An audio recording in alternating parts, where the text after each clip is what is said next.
lycée Gustave Eiffel était à l'origine l'ENP, c'est-à-dire l'École nationale professionnelle qui accueillait à l'époque tous les futurs cadres de l'industrie française, à l'époque florissante de l'industrie. Le lycée est devenu successivement, après l'ENP qui s'est arrêté aux alentours des années 70, est devenu lycée d'État, ensuite lycée général et technologique, lycée professionnel, et aujourd'hui nous sommes un lycée polyvalent. Alors nous sommes à Armentières, au lycée Gustave Eiffel. Armentières se situe à une quinzaine de kilomètres de Lille, donc facile d'accès. Et le lycée est fréquenté par des élèves qui viennent un peu de toute la région, notamment le post-bac qui recrute bien au-delà d'Armentières et des environs d'Armentières.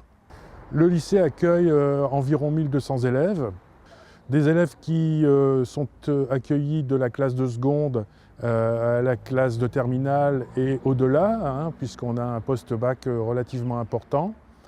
Les élèves qui arrivent en seconde partent souvent avec l'idée de venir faire un bac scientifique au lycée ou en tous les cas des études soit technologiques et professionnelles puisque le lycée est essentiellement scientifique, technologique et professionnel.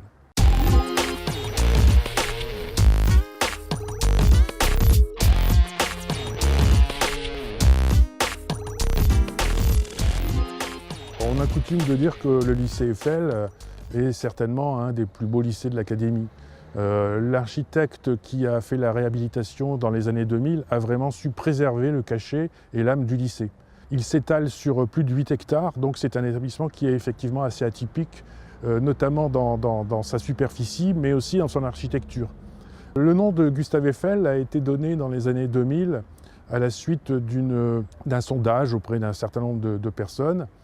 L'idée de Gustave Eiffel me semble quand même très intéressante, compte tenu des formations qu'on propose dans l'établissement. Et nous avons d'ailleurs, nous, dans le lycée, des livres qui ont été dédicacés par Gustave Eiffel à l'époque de l'exposition universelle. Donc ça rappelle un certain nombre de choses.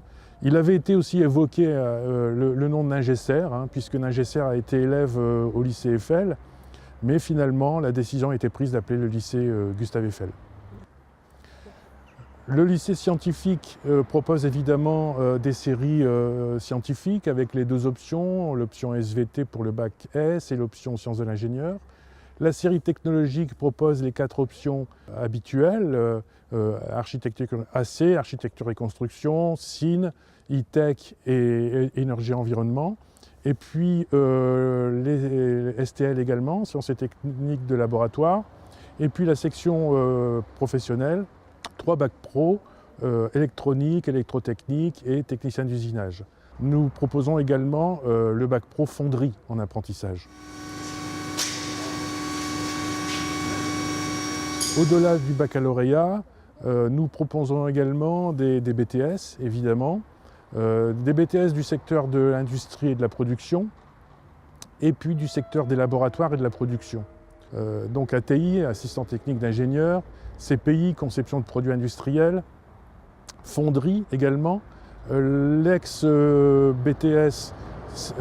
IRIS qui est devenu le BTS NIR, système numérique, donc informatique de réseau, et puis SN, système numérique électronique. Pour le laboratoire, nous avons le BTS métier de la chimie, qui est donc le BTS qui vient d'être réformé, qui était le BTS chimiste et qui s'est transformé en BTS métier de la chimie. Nous avons le BTS TEPIL, donc qui est plutôt orienté vers la physique. Et puis je rappelle également le BTS fonderie, qui est en initiale traditionnelle, mais également en apprentissage.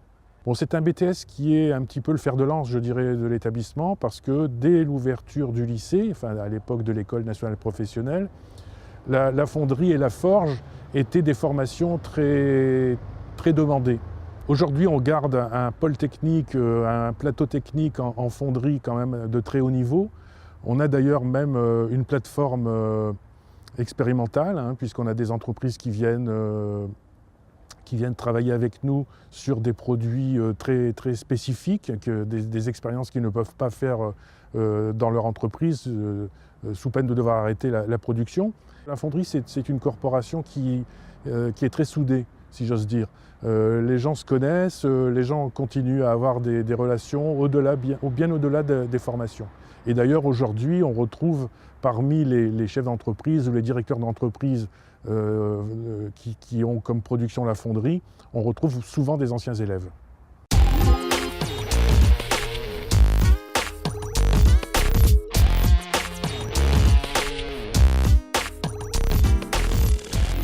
Alors depuis cette année, le BTS chimiste s'est transformé, il a été réformé et désormais on l'appellera métier de la chimie. Donc c'est un BTS pour lequel on a un taux de pression qui est relativement important. Il y en a 3 dans l'académie, hein, un qui se situe sur Valenciennes, un qui se situe sur Calais et puis nous. C'est un BTS qui est très attractif en sachant qu'au-delà du BTS, on a quand même des étudiants qui poursuivent soit vers la licence professionnelle en chimie ou soit éventuellement même sur des écoles d'ingénieurs.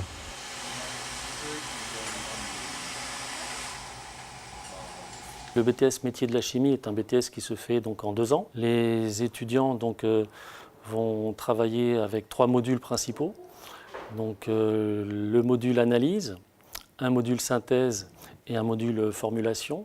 Donc le module analyse, l'objectif, ça va être de voir un petit peu en détail toutes les analyses chimiques que l'on peut pratiquer, aussi bien pour des contrôles de pureté que pour des contrôles quantitatifs, donc des déterminations de quantité de produits.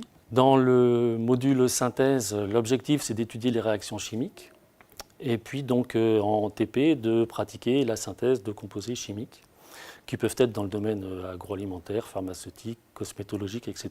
Un 3e module qui s'intitule Formulation, où là, les étudiants vont formuler, donc créer des produits à partir de mélanges pour répondre à des cahiers des charges bien spécifiques. Donc là, ça peut être encore une fois dans la cosmétologie, dans la peinture, etc. Donc les domaines évidemment sont très variés, les détergents, etc. Donc chacun de ces 3 modules est compris de séances de cours, donc 3 heures de cours par semaine, et de séances de TP. En première année, 3 heures de TP dans chaque module, et en deuxième année, 4 heures. Donc on a une formation qui est très professionnelle, puisqu'au final, si on fait le compte, on a à peu près 9 heures en première année de travaux pratiques de chimie, et 12 heures en deuxième année de travaux pratiques de chimie.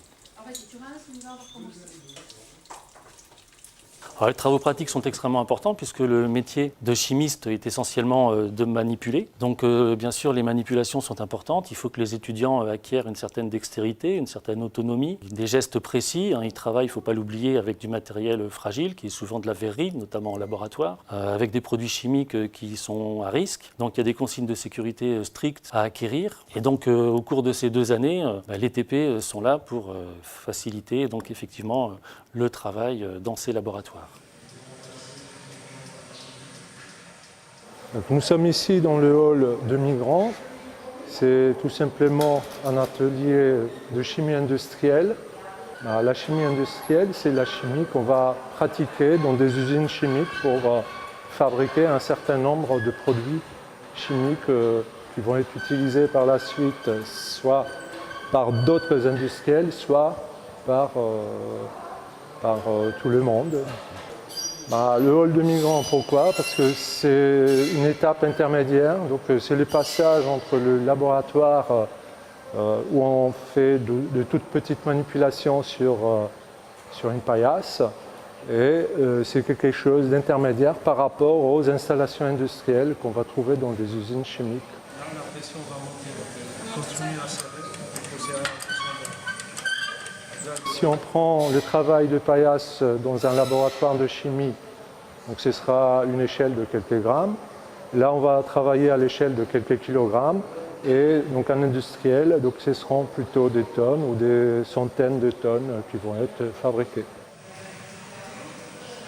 C'est pour qu'ils voient le passage justement entre la toute petite échelle et l'échelle un peu plus grande avant effectivement passer à une échelle encore plus grande donc dans l'industrie chimique.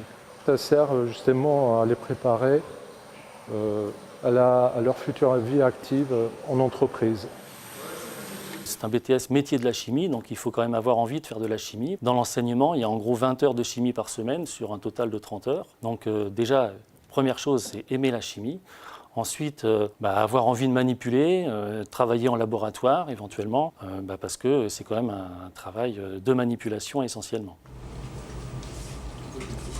Alors j'ai choisi de faire le BTS métier de la chimie, tout simplement parce que depuis que je suis à l'école et qu'on pratique de la chimie, c'est vraiment le domaine qui me correspond. Je sais parfaitement ce que je dois dire, parfaitement ce que je dois faire en TP. C'est vraiment quelque chose qui est très intéressant à apprendre. Ce que je trouve le plus intéressant dans ce BTS, c'est vraiment l'étude des molécules, savoir qu'est-ce qu'on va pouvoir créer à partir de produits, faire des extractions, partir d'un produit, en avoir un autre. C'est vraiment quelque chose qui est très intéressant. Nous sommes en TP de chimie organique et donc aujourd'hui nous extrayons l'huile qu'il y a dans les chips. Comment on fait donc? Nous avons fait un montage où dedans nous mettons un produit. Ici, on met des chips et par chauffage, on va pouvoir récupérer l'huile qu'il y a dans les chips qui vont pouvoir retomber dans le ballon. Avec le chauffage, dégazement, comme étude, c'est suffisamment intense. Enfin, il faut une certaine quantité de travail le soir, il ne faut pas se laisser déborder par le travail, il faut apprendre tous les jours. Mais je pense que tout le monde est capable d'atteindre, d'avoir ce BTS-là plus tard, s'il est motivé et qu'il a envie d'apprendre. Je pense que le BTS est très approprié à ce que je veux faire plus tard. Technicien chimiste, on doit absolument passer par le BTS chimiste pour pouvoir travailler dans ce domaine-là. Alors nos étudiants en sortie, il y en a qui recherchent du travail et qui arrivent à trouver, malgré la conjoncture difficile. Mais il y a des poursuites d'études possibles, bien sûr. Donc les poursuites d'études sont de plusieurs types. Soit on les incite un peu à faire une licence professionnelle derrière, donc un an supplémentaire, ne serait-ce que pour avoir un diplôme européen.